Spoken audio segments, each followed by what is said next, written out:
Je m'appelle Anne-Sophie Bérard, je suis commissaire d'exposition et je travaille avec le Maïf Social Club depuis 2017. Ensemble, on a fait 5 expositions, Au boulot, Escale en vue, Tentative de bonheur, Cause toujours et Matière à mijoter.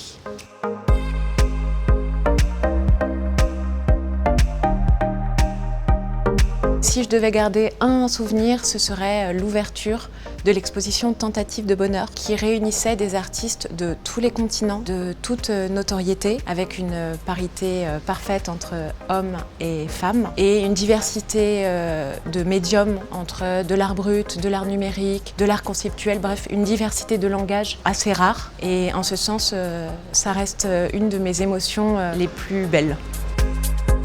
Je me rappelle notamment d'une visite que j'avais faite avec une école primaire et dans cette exposition, il y avait une œuvre de Philippe Ramette, Le Voyeur, qui consistait en un rideau derrière lequel on voyait des pieds dépassés. Et les enfants, pendant l'exposition, étaient vraiment hyper intrigués par cette œuvre et ils étaient persuadés qu'il y avait quelqu'un derrière. Et est arrivé l'enfant qui a soulevé le rideau et qui a découvert la supercherie. Et là, il s'est exclamé « Mais quel tricheur! L'artiste est un tricheur !» Et je me suis dit que c'était ce qui se passait à ce moment-là pour cet enfant, c'était assez merveilleux parce qu'il avait compris ce que Debussy a très joliment dit, c'est que l'art est un merveilleux mensonge.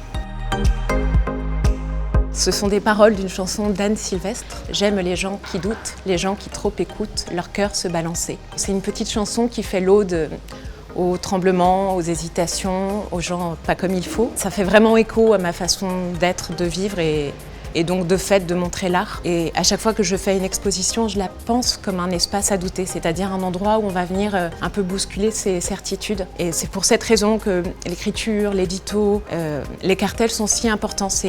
Pour moi, c'est comme plein de petites mains qui prennent la main du spectateur et qui vont l'accompagner pour qu'il regarde cette expérience autrement que comme à son habitude.